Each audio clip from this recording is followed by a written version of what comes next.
Nang obserbahan siya ni Cho ng mahigit isang taon. Sabi ni Cho kaya naman mas mahirap intindihin at walang duda na mabuting tao si Jinho, pero parang may tinatago siya sa loob niya. Sinabi ni Cho na kung minsan ay nanlalamig siya habang pinagmamasdan si Jinho, ngunit tinanong ni Wong kung sigurado si Cho sa mga simpleng damdaming tulad niyan. Tinanong ni Cho kung naaalala ni Huang ang chairman, si Choi Myung-hil, kung saan sinagot ni Huang na naaalala niya. Sinabi ni Cho na ang apo ni Cho na si Yang So, na naging sanhi ng problema, ay naging baldado sa pag-iisip. Nagulat si Huang, at sinabi ni Cho na narinig niya na si Yang So ay nagpakita ng mga paunang palatandaan ng pagkasira ng isip, ngunit lumala lamang ito kamakailan, at ang kanyang hugis ay hindi katulad ng isang high schooler. Sinabi ni Cho na naniniwala siya na ginawa ni Yang Jinho si Yang So ng ganoon, ngunit sa gulat ni Wong, nagtanong kung bakit niya sinabi iyon, na sinagot ni Cho na narinig niya ang pag-uusap ni Yang Jinho at Cho Yang So. Sinabi ni Cho na halos isang buwan na ang nakalipas, pinuntahan niya sina Yang So at Jinho. Sinabi ni Cho na alam niyang mabait si Jinho sa kanyang mga kakampi at malamig sa mga hindi, ngunit ang ginawa niya kay Yang So noong araw na iyon ay lubos na hindi maintindihan. Sinabi ni Cho na ang Yang Jinho na nakita niya sa araw na iyon ay tila masyadong mapanganib, kaya hiniling ng chairman kay Cho na sabihin sa kanya ang higit patungkol sa araw na iyon. Ilang araw ang nakalipas, hiniling ni Jinho kay Cho na hanapin si Cho Yang So, at naisip ni Cho na wala ito sa kung saan. Sinabi ni Jinho kay Cho na si Cho Yang So ay apo ng chairman ng Donjung Foundation, at sinabi sa kanya na huwag itanong ang dahilan. Pagkalipas ng ilang araw, nahanap ni Cho ang kinaroroonan ni Yang So, at nang ihatid niya si Jinho doon, tinanong ni Jinho kung nasaan si Yang So.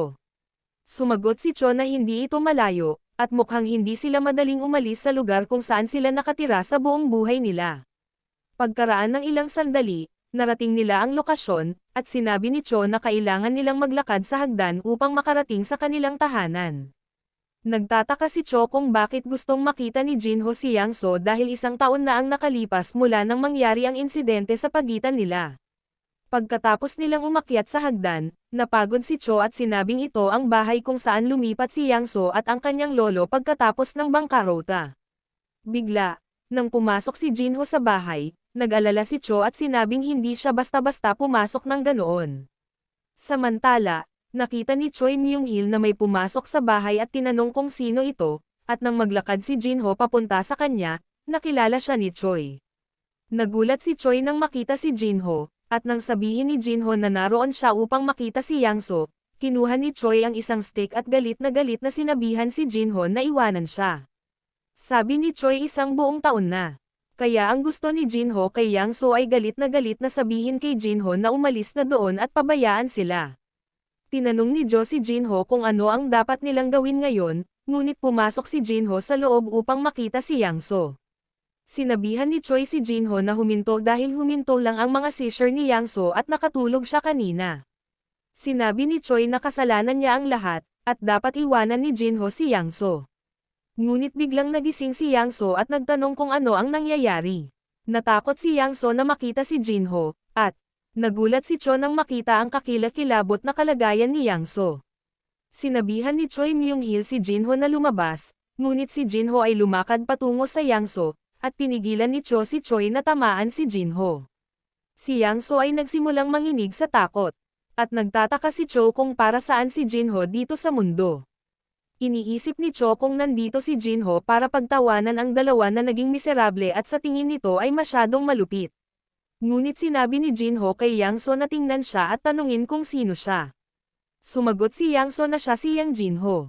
At sinabi ni Jinho, tama iyon. Hindi siya hallucination, at siya si Yang Jinho. Inilagay ni Jinho ang kanyang kamay sa dibdib ni Yang So, pinagaling siya kaagad, at tinanong kung ano ang nakikita ni Yang So sa buong oras na ito. Sumagot si Yang So na ito ay impyerno at jin.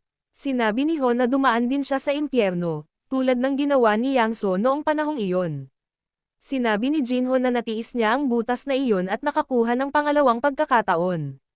Sinabi ni Jinho na isang taon na ang nakalipas mula noong araw na iyon, at napaisip siya kung sino ang posibleng magbigay kay Yang So ng pangalawang pagkakataon. Sinabi ni Jinho na magiging hindi patas kung hindi na magkakaroon ng pangalawang pagkakataon si Yang So. At sinabing wala na ang kapangyarihan at yaman ni Yang So dati, ngunit ang mayroon lamang siya ay mahinang katawan. Biglang, galit na sinabi ni Yang So na papatayin niya si Yang Jinho. Kaya't si Jinho, na nakangiti, ay tumugon, iyon ay mabuti, at pagkatapos maghagis ng pera kay Yang So ay sinabihan siya na subukang bumawi dito.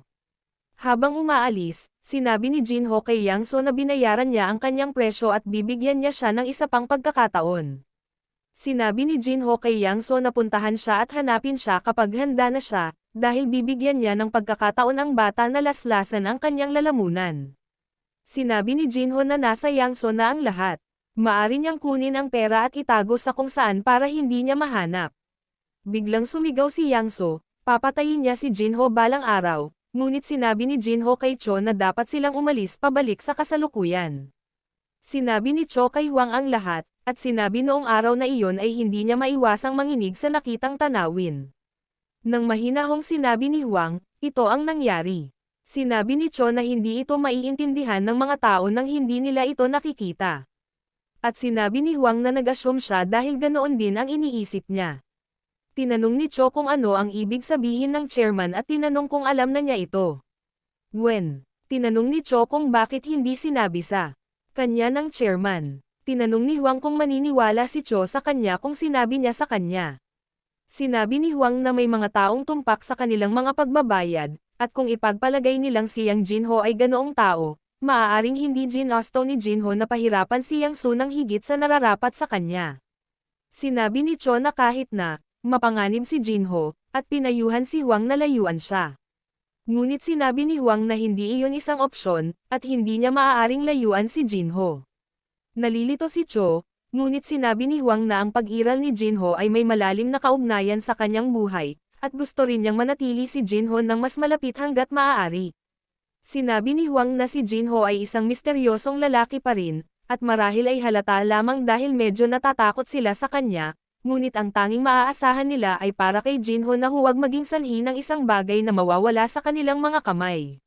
Sinabi ni Huang na dapat nilang bantayan si Jinho at tingnan kung saan siya pupunta at kung gaano kalaki ang tulong niya sa Yekyong Corporation.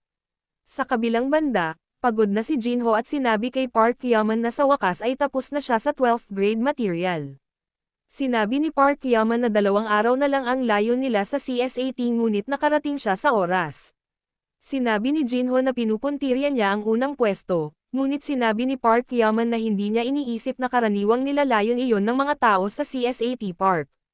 Sinabi ni Park na mukhang malapit na silang magtapos, at bigla siyang nagpasalamat kay Jinho, ngunit sinabi ni Jinho na random. Ang ibig sabihin ni Park ay tinulungan siya ni Jinho sa orphanage at marami pang ibang bagay. Higit sa lahat, nagpapasalamat si Park kay Jinho sa pagiging kaibigan niya dahil hindi pa siya nakipagkaibigan noon, Jinho at salamat ng maaga para sa hinaharap. Gayunpaman, biglang bumangon si Jinho na nagsasabing dapat silang pumunta at nag-alok na sumakay sa Park. Sinabihan ni Park si Jinho na maghintay. Ngunit sa palagay ni Jinho ay hindi niya alam kung paano naging walang hiya ang batang ito. Minsan habang umaalis sa park, nagtatanong kung kailangan niyang sumakay muli sa backseat ng bike na iyon.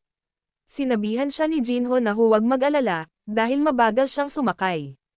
Samantala, ang lalaking binugbog ni Jinho sa eskinita ay naruroon sa isang rooftop malapit sa kanyang paaralan at ipinakita si Jinho sa kanyang sir. Ang sabi ng nakatatanda, medyo bagay ang batang ito sa murang edad, at napapakabahan siya sa pamamagitan lamang ng pagtingin sa kanya. Ang lalaking iyon, na may palihim ng ngiti, ay nagsabi na tiyak na imposible iyon para sa isang normal na tao, at nagsasabing, maligayang pagdating sa modernong mundo. Bagong bumalik, dumating ang araw ng CSAT. Ang ina ni Jinho ay nag-impake sa kanya ng tanghalian, na magiging madali para sa kanyang tiyan. Sinabihan siya ng nanay ni Jinho na kumain ng maayos para sa tanghalian, at pinasalamatan niya ang kanyang ina, habang sinasabi sa kanya ng kanyang kapatid na babae na siguraduhing hindi siya gagawa ng anumang katangahang pagkakamali sa pagsusulit. Sinabihan siya ng kanilang ina na huwag ay jinx ang kanyang kapatid. At tinanong ng tatay niya kung sigurado ba si Jinho na hindi niya kailangan ng masasakyan, na sinagot naman ni Jinho, nasa tabi lang ito ng kanyang paaralan. Kaya ayos lang siya. Pagkaraan ng ilang sandali, nakarating si Jinho sa test center at nakita niya ang maraming bata doon.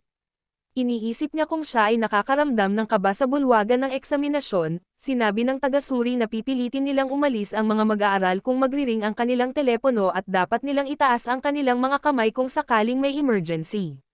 Nagsimula na ang pagsusulit, at naisip ni Jinho na kalokohan na siya ay kinakabahan sa ganoong bagay, at nagpa siya na tumuon sa pagsusulit. Sinabi ni Jinho na ipapakita niya ang kanyang makakaya at ipinikit ang kanyang mga mata. Naaalala ni Jinho ang sining ng chi ng Asurya, na ginagamit ang chi ng gumagamit at pinapalaki ang kanilang pisikal na kakayahan. Ang sining ang naging posible para kay Jinho na maging ang Red Demonic Master pabalik sa Jonghayon, gayon din sa pagpapalaki ng chi ng Asurya. Ang utak ng gumagamit ay nakakamit ng isang pinahusay na pagganap, na ginagawa itong makapag-concentrate ng mas mahusay kaysa sa normal, sa point na ang gumagamit ay may isang mas mabilis pang unawa sa oras. Ginagamit ni Jinho ang chi ng Azure at sinabing matatapos niya ang pagsusulit sa loob ng 5 minuto. Ngunit pagkatapos ng pagsusulit, naisip ni Jinho na ito ay isang karanasang ayaw na niyang maranasan muli na makitang umiiyak at nag-aalala ang ibang mga bata sa kanilang mga pagsubok. Gumaan si Jinho na hindi na niya kailangang gawin ito sa loob ng 1 taon. Si Jinho, habang pauwi, ay nagtataka kung ano ang ginawa at iniisip ng kanyang mga kaibigan. Dahil tapos na ang lahat, dapat niyang tawagan si Park Yaman at tumambay ng magkasama habang nakasakay sa kanyang bisikleta. Biglang may napansin si Jinho sa isang eskinita sa kabilang kalsada, ngunit sa isang iglap, nawala ang taong iyon. Pagkatapos noon, pumunta si Jinho sa isang park kung saan nakaupo ang lalaking iyon sa isang bench, at pagkatapos lumapit sa kanya, tinanong ni Jinho kung ano ang gusto niya. Sinabi ni Jinho na, dahil tapos na siya sa kanyang mga gawain sa paaralan, haharapin niya ito ngayon. Ngunit ang lalaking iyon ay nagtatanong kung ano ang sinasabi niya.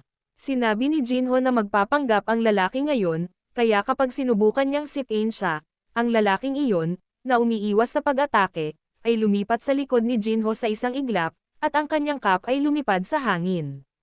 Tinanong ng lalaki kung sinisipa ni Jinho ang mga tao sa unang pagkakataon na makita niya sila, at tinawag siyang isang mayabang na brat. Hinuli ni Jinho ang kanyang sombrero, at nakangiting sinabing hindi ito ang unang beses na nagkikita sila, dahil alam niyang sinusundan siya ng lalaking iyon nitong mga nakaraang araw. Ang sabi ng lalaki ay mukhang mas may kakayahan si Jinho kaysa sa inaasahan niya, ngunit tinanong ni Jinho kung bakit niya siya sinusundan. Ang sabi ng lalaki, kilala na ni Jinho ang kanyang apprentice, at naalala ni Jinho na sinasabi niya ang tungkol sa lalaki mula sa likod. Pagkatapos ay ibinato ni Jinho ang sombrero patungo sa lalaki at sinabing hindi niya natatandaan na nasaktan niya ang apprentice. Tinanong ni Jinho kung narito ang lalaking iyon para gumanti, kabaligtaran naman ang isinagot ng lalaking iyon, at sinabing sinundan niya si Jinho para malaman ang tungkol sa kanya. Ang lalaki, habang suot ang kanyang sombrero, ay nagsabi na sa kabila ng pagkakaroon ng mga kakayahan tulad nila, si Jinho ay tila nagpapanggap na namuhay ng normal. Biglang inalok ng lalaki si Jinho na sumama sa kanila. Pero tinanong ni Jinho kung sino sila. Sumagot ang lalaki na sila ay isang organisasyon na kumokontrol sa mundo mula sa mga anino, at may mga taong may kahangahangang kakayahan na nagtatago mula sa mundo. Sinabi ng lalaki na iniiwasan ng mga tao ang mga taong iyon, tinawag silang mga mangkukulam at propeta, depende sa panahon. Tinanong ng lalaki kung sa tingin ni Jinho ay hindi ito mali, at sinabing gusto nilang bumuo ng isang mundo na may tamang pagkakasunod-sunod, isang mundo kung saan ang mga may kakayahan ay naninindigan sa itaas. Higit pa rito, tinanong ng lalaki kung sa tingin ni Jinho ay hindi mali ang mundong ito, ngunit bamantong hininga si Jinho at tinawag itong ilang paylay na basura. Tinanong ni Jinho kung ang gusto lang nilang gawin ay kunin ang mundo sa pamamagitan ng puwersang matalo ito ay isang anachronistic na ideya. Sinabi ni Jinho na hindi ito isang magandang ideya gaya ng iniisip nila, dahil ang tanging naghihintay sa dulo nito ay dagwang mga kamay at malungkot na kamatayan. Pagkasabi nito, umalis si Jinho at sinabihan ang lalaking iyon na umalis. Sinabi ni Jinho na hindi niya sila guguluhin kung hindi siya guguluhin ng mga ito. Sinabi ng lalaki na kapag tumanggi si Jinho, nangangahulugan ito na maaari siyang maging isang kaaway na maaaring makabangga sa kanila sa hinaharap.